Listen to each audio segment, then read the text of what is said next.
আসসালামু আলাইকুম রহমতুল্লাহ। প্রিয় শিক্ষার্থীরা সবাইকে আবারও শেফায়েত রিডিং সেন্টারের পক্ষ থেকে অসংখ্য ধন্যবাদ জানাচ্ছি। প্রিয় এসএসসি এবং এইচএসসি সহ ষষ্ঠ, সপ্তম, অষ্টম, নবম শ্রেণীর শিক্ষার্থীরা এই ক্লাসটি সবার জন্য খুব ইম্পর্টেন্ট। আমরা রাইট ফর্মস অফ ভার্বের আমরা পার্ট 2-তে রয়েছি, যদিও আমরা প্রথম ক্লাসটি করেছি। আজকে আমরা কনভার্সন অফ অক্সিলারি ভার্ব এই বিষয় নিয়ে আলোচনা করব, অর্থাৎ অক্সিলারি ভার্বের পরিবর্তন নিয়ে আমরা আজকে কাজ করতে যাচ্ছি। ঠিক আছে, লেটস। মডাল প্লাস বি, এটা যখন আমরা মডালের সাথে বি যোগ করলে এটা কি হয়ে যাবে? টু বি ভার্ব হয়ে যাবে। টু বি ভার্ব, মডাল ভার্বের সাথে বি এড করলে এটা টু বি ভার্ব হয়ে যায়। ঠিক আছে, এরপরে মডাল প্লাস হ্যাভ, তাহলে এটা কি হয়ে যায়? To have verb, to have verb হয়ে যায়। এরপরে টু বি ভার্বের সাথে যদি টু যোগ করি, টু বি ভার্বের সাথে যদি টু যোগ করি, এটা সেমি মডাল হয়ে যায়। সেমি মডাল হয়ে যায়। এরপরে এক্স্যাক্টলি টু হ্যাভ ভার্বের সাথে যদি আমরা টু যোগ করি, এটাও কি হয়ে যায়? সেমি মডাল ভার্ব হয়ে যায়। টু হ্যাভ ভার্বের সাথে যদি আমরা বিন যোগ করি, এটা কি ভার্ব হয়ে যায়? টু বি ভার্ব হয়ে যায়। To be verb. Modal plus be, আমরা একটা মডাল লিখবো, যেমন শ্যাল। শ্যাল এটা হচ্ছে যে মডাল ভার্ব, তার সাথে আমরা বি যোগ করলে কি ভার্ব হয়ে যায়? এই যে এখানে বি রয়েছে, এটা হচ্ছে যে to be verb. To be verb কীভাবে চিনবো? আমরা এখানে নোট রেখেছি টু বি ভার্ব কোনগুলো: am, is, are, was, were, be, being, been. ঠিক আছে, এখানে সিঙ্গুলারও রয়েছে, প্লুরাল রয়েছে, আমরা জানি। যেমন টু বি ভার্বের মধ্যে এম, ইজ, আর ওগুলো হচ্ছে বি ওয়ানে কাজ করে। এরপরে ওয়াজ, এটা বি টুতে কাজ করে। এরপর এটা বি থ্রিতে কাজ করে। এরপর এটা কি আমরা বি ফোর, অর্থাৎ ভার্বের সাথে আইএনজি বলতে পারি। এটা কি ছিল? বি টু ছিল, বি ওয়ান। ঠিক আছে, এখানে number two modal plus have, অর্থাৎ এটা টু হ্যাভ ভার্ব হয়ে যায়। আমরা যদি একটা মডাল লিখি, যেমন শ্যাল প্লাস হ্যাভ, এই যে মডাল প্লাস হ্যাভ, তাহলে মডাল লিখেছি, এরপরে হ্যাভ লিখেছি, এটা কি ভার্ব হয়ে গেছে? টু হ্যাভ ভার্ব হয়ে গেছে। এরপরে টু বি ভার্বের সাথে আমরা টু যোগ করবো। টু বি ভার্ব কোনগুলো স্যার? এম হচ্ছে টু বি ভার্ব, এর সাথে যদি টু লিখি, এটা সেমি মডাল হয়ে যায়। Exactly to have verb, to have verb হচ্ছে হ্যাভের সাথে যদি আমরা টু যোগ করি, হ্যাভ টু, এটাও কি হয়ে যায়? সেমি মডাল হয়ে যায়। এরপরে আমরা টু হ্যাভ ভার্ব এর সাথে যদি আমরা বিন যোগ করি, টু হ্যাভ ভার্ব কোনগুলো? হ্যাভ, হ্যাজ, হ্যাড, এগুলো আর কি। ঠিক আছে, আমি এখানে হ্যাভ লিখেছি, তার সাথে যদি বিন যোগ করি, এটা কি হয়ে যায়? টু বি ভার্ব হয়ে যায়। হ্যাভ বিন, তাহলে এটা টু বি ভার্ব। এখানে শেষে টু রয়েছে, এটা সেমি মডাল। শেষে টু রয়েছে, এটাও সেমি মডাল। শ্যাল হ্যাভ, এখানে হ্যাভ রয়েছে, এটা টু হ্যাভ ভার্ব। এখানে শেষে বি রয়েছে, এটাকে আমরা বলতে পারি to be verb. Auxiliary verb কীভাবে পরিবর্তন হয় আমরা সেটা শেষ করেছি। আমরা এখন রাইট ফর্মস অফ ভার্বের এমন একটি টেকনিক সম্পর্কে জানবো, যেটা আসলে গতানুগতিক বইতে আসলে অনেক কঠিনভাবে ব্যাখ্যা করা হয়েছে। এই টেকনিকটি জানলে তুমি যে কোনো পরীক্ষায়, একেবারে ষষ্ঠ থেকে এইচএসসি পর্যন্ত যে কোনো পরীক্ষায় এই টেকনিক থেকে 3 থেকে 4টি প্রশ্ন তুমি খুব সহজেই সমাধান করতে পারবে। To be verb plus before কখন হবে? অ্যাক্টিভ ভয়েসের ক্ষেত্রে, অর্থাৎ অ্যাক্টিভ ভয়েসের ক্ষেত্রে টু বি ভার্বের সাথে আমাকে বি ফোর দিতে হবে।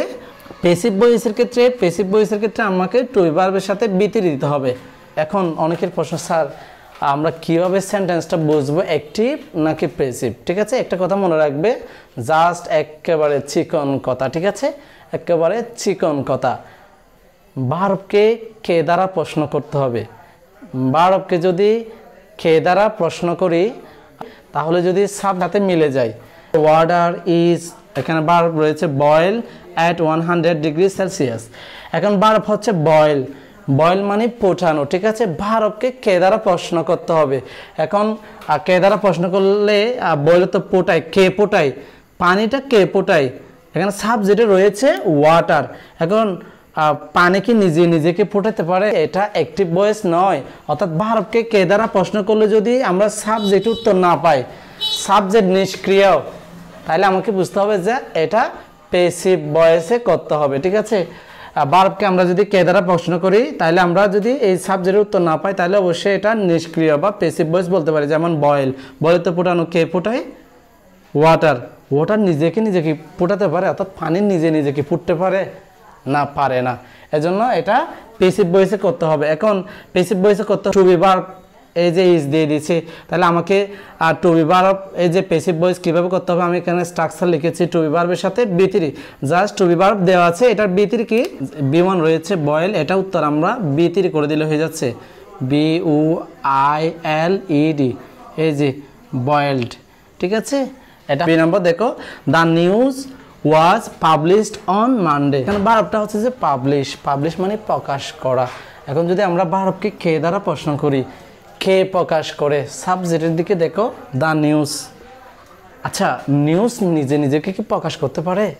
পারে না, তার মানে এটা নিষ্ক্রিয় ভাব, এটাও প্যাসিভ ভয়েস। এই যে এখানে টু বি ভার্বের ওয়াজ দেওয়া আছে, জাস্ট পাবলিশ, এটার বি3 দিয়ে দিলে হয়ে যাচ্ছে। ঠিক আছে, তাহলে এটা উত্তর কি হবে? পাবলিশড, জাস্ট ইডি যোগ করে দিলে এটা উত্তর হয়ে যায়। এরপরে C number, the document has been prepare, প্রস্তুত করা। ঠিক আছে, এখন প্রস্তুত, প্রিপেয়ারকে যদি আমরা কে দ্বারা প্রশ্ন করি, কে প্রস্তুত করে? ডকুমেন্ট, ডকুমেন্ট নিজেকে কি নিজে প্রস্তুত করতে পারে? কখনো পারে না, কারণ ডকুমেন্ট নিজেই তো একটা বস্তু, ডকুমেন্ট নিজে নিজেকে কখনো তৈরি করতে পারে না। দ্যাট মিন্স এটাও কি প্যাসিভ ভয়েসে করতে হবে। ঠিক আছে, কনভার্সন অফ অক্সিলারি ভার্ব, এই যে হ্যাজ বিন, হ্যাভ ভার্বের সাথে টু হ্যাভ ভার্বের সাথে বিন যোগ করলে এটা টু বি ভার্ব হয়ে যায়। তার মানে আমাদের টু বি ভার্ব কিন্তু দেওয়া আছে। অনেকে বলতে পারে sir am is are was were be be being been be verb, কিন্তু এখানে একটা বিষয় খেয়াল করে দেখো, হ্যাজ বিন এটা আমার পুরোটা হচ্ছে টু বি ভার্ব। ঠিক আছে, আমাদের টু বি ভার্ব দেওয়া আছে, তাহলে আমরা জাস্ট এটা যেহেতু প্যাসিভ ভয়েসে করতে হবে এটা বুঝতে পারছি, জাস্ট বি1 এর সাথে ইডি যোগ করে দিলে হয়ে যাবে। ঠিক আছে, PREPARED, ঠিক আছে, প্রিপেয়ার্ড হয়ে গেছে। ম্যাজিকের মতো আসলে এভাবে কিন্তু সমাধান করলে আমাদের রাইট ফর্মস অফ ভার্ব কিন্তু অনেকটা সহজ হয়ে যাবে, কারণ প্যাসিভ ভয়েসটা এখানে ইজিলি আমি তোমাদেরকে একেবারে বেস্ট ওয়েতে দেখানোর চেষ্টা করছি। ঠিক আছে, ওকে, পরবর্তী প্রশ্ন আমরা দেখছি। The vaccine has invent in the USA, ভার্বকে কে দ্বারা প্রশ্ন করি? ইনভেন্ট, আবিষ্কার করে, উৎপন্ন করে। কে আবিষ্কার করে? Subject, the vaccine. তার মানে ভ্যাকসিন নিজে নিজেকে কি আবিষ্কার করতে পারে? না, তার মানে সাবজেক্ট নিষ্ক্রিয়। দ্যাট মিন্স ভার্বের সাথে আমরা সাবজেক্টের মিল পাচ্ছি না। এটাকে প্যাসিভ ভয়েস করতে হলে আমাদের এর আগে কনভার্সন অফ অক্সিলারি ভার্ব আমরা শিখেছি, এটা এতটা ইম্পর্টেন্ট। আসলে কনভার্সন অফ অক্সিলারি ভার্ব মানে অক্সিলারি ভার্বের পরিবর্তন, এটা এতটা ইম্পর্টেন্ট। আমরা যদি এখানে ডি নম্বর প্রশ্নের দিকে দেখি, এখানে আমাদের হ্যাজ রয়েছে। এখন আমাকে এই হ্যাজ এটাকে টু বি ভার্ব তৈরি করতে হবে। ঠিক আছে, প্রিয় শিক্ষার্থীরা, হ্যাজ এটা কি ভার্ব? হ্যাজ এটা হচ্ছে যে to have verb. To have ভার্বের সাথে যদি কি যোগ করি? বিন যোগ করি, এটা টু বি ভার্ব হয়ে যায়। কি ভার্ব হয়ে যায়? টু বি ভার্ব হয়ে যায়। চমৎকার, দেখছেন, হ্যাজ বিন, তারপর ইনভেন্ট, এটার বি3 কি?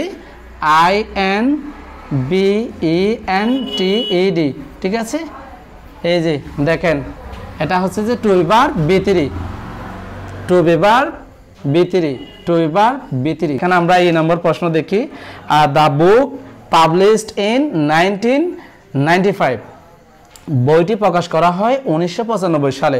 পাবলিশ অর্থ প্রকাশ করা, তাহলে আমরা পাবলিশকে কে দ্বারা প্রশ্ন করি? কে প্রকাশ করে? The book. সাবজেক্টে কি রয়েছে? The book. অর্থাৎ বই নিজেকে কি নিজে প্রকাশ করতে পারে?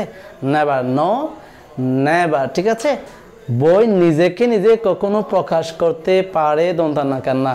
দ্যাট মিন্স এটাও একটি প্যাসিভ ভয়েস। প্যাসিভ ভয়েস করতে হলে প্রিয় শিক্ষার্থীরা আমাদেরকে এখানে যেহেতু টু বি ভার্ব দেওয়া নেই, আমাকে আগে খুঁজতে হবে যে এটা কোন টেন্সে রয়েছে। একটা কি প্রেজেন্ট টেন্সে রয়েছে নাকি পাস্ট টেন্সে রয়েছে। 1995 এটা অতীত নির্দেশক একটি শব্দ, অর্থাৎ এটা ফার্স্ট টেন্স নির্দেশ করে। টেন্সের দুইটাই অক্সিলারি ভার্ব টু বি ভার্বের দুইটাই রয়েছে, ফার্স্ট টেন্স নির্দেশ করে ওয়াজ এয়ার। এখন আমরা দা বুকের জন্য কি আনবো? ওয়াজ আনবো, কারণ দা বুক হচ্ছে যে থার্ড পারসন সিঙ্গুলার নাম্বার। ঠিক আছে, ওকে, এখানে আমরা উত্তরের জন্য তাইলে ওয়াজ নিয়ে আসবো। এরপরে পাবলিশ, এটা জাস্ট বি3 করে দিতে হবে, PUBLISH ডি পাবলিশড, ঠিক আছে। এই যে to be verb plus B3 কি দেখছেন, একেবারে রসমালাইয়ের মতো। The building paint tomorrow. এখন ভার্বকে যদি তুমি কে দ্বারা প্রশ্ন করো, কে পেইন্ট করে, বিল্ডিং নিজেকে নিজে কি পেইন্ট করতে পারে? নো, নেভার, ঠিক আছে। বিল্ডিং নিজেকে নিজে কখনো পেইন্ট করতে পারে না, এটাও একটি নিষ্ক্রিয় সাবজেক্ট, দ্যাট মিনস এটাও প্যাসিভ ভয়েসে করতে হবে, ঠিক আছে। ওকে, প্যাসিভ ভয়েসে করতে হলে প্রিয় শিক্ষার্থীরা আমাদেরকে এখানে যেহেতু টু বি ভার্ব দেওয়া নেই, আমাকে বুঝতে হবে সেন্টেন্স বা স্টেটমেন্টটি কোন টেন্সে রয়েছে, ঠিক আছে। আমরা যদি এখানে চেক করি, এই যে টুমরো ফিউচার টেন্স, স্যার এখানে টু বি ভার্ব কি? ফিউচার টেন্সে টু বি ভার্ব তো নেই। আমরা জানি এমিজার হচ্ছে যে B1-এ কাজ করে, প্রেজেন্ট টেন্সে ওয়াজ আর আমরা B2-তে কাজ করি, কিন্তু ফিউচার টেন্সে টু বি ভার্ব কই? অর্থাৎ আমরা এর একটু আগে যেটা আলোচনা করেছি শুরুতে, মডাল প্লাস বি, মডাল ভার্বের সাথে বি দিলে এটা কিন্তু কি হয়ে যায়? টু বি ভার্ব হয়ে যায়। যেমন আমি যদি এখানে লিখি, আমি যে উইল প্লাস এখানে যদি লিখি মডাল লিখি উইল আর বি, এই যে দেখো উইল বি, এটা কি ভার্ব? To be verb. একটু আগে কিন্তু আমরা শিখেছি, দারুণভাবে আমরা শিখেছি, ঠিক আছে। তাহলে আমরা প্রিয় শিক্ষার্থীরা এখানে আমরা মডাল ভার্ব আমরা কি লিখতে পারি? তাইলে উইল বি, মডাল ভার্ব কি লিখতে পারি? Will be. এরপরে এটা কি রয়েছে? পেইন্ট জাস্ট ইডি যোগ করে দিলে হবে, PAINTED, ঠিক আছে। সর্বশেষ mangoes can turn into juice, ঠিক আছে। টার্ন রূপান্তর করা, পরিবর্তন করা, ঠিক আছে। আমরা এটাকে কে দ্বারা প্রশ্ন করব? কে পরিবর্তন করে? সাবজেক্ট ম্যাঙ্গোস, অর্থাৎ আম নিজেকে কি পরিবর্তন করে জুইস হতে পারে? নো। মডাল ভার্বের সাথে, এই যে মডাল ভার্বের সাথে যদি আমরা বি যোগ করে দিলে তাহলে এটা কি হয়ে যায়? টু বি ভার্ব হয়ে যায়। এক্স্যাক্টলি এখানে ক্যান আছে মডাল ভার্ব, এখন আমরা যদি এই যে ক্যানের সাথে যদি বি দিয়ে দিই, ক্যানের সাথে বি দিয়ে দিলে এটা মডাল ভার্ব হয়ে যায়। দারুণ, দেখছেন, ক্যান বি। এরপরে এটা জাস্ট এটার সাথে ইডি যোগ করে দিলে হবে, TURNED, টার্ন। প্রিয় শিক্ষার্থীরা সবাই ধৈর্য সহকারে ভিডিওটি দেখবে এবং তোমাদের রাইট ফর্মস অফ ভার্বের আমরা ফানি করে ফেলেছে। আর ধৈর্য সহকারে এতক্ষণ ধরে আসলে ভিডিওটি দেখার জন্য সবাইকে আবারও ধন্যবাদ জানাচ্ছি। অনলাইনে ভিডিওটি দেখছেন আপনাদের সবাইকে ধন্যবাদ জানাচ্ছি। আসলে সবাইকে রমাদান মুবারক। আমার যারা শুভাকাঙ্ক্ষী রয়েছেন আপনাদেরকেও অসংখ্য ধন্যবাদ জানাচ্ছি এবং আমার জন্য সবাই দোয়া করবেন। আসসালামু আলাইকুম ওয়া রাহমাতুল্লাহ।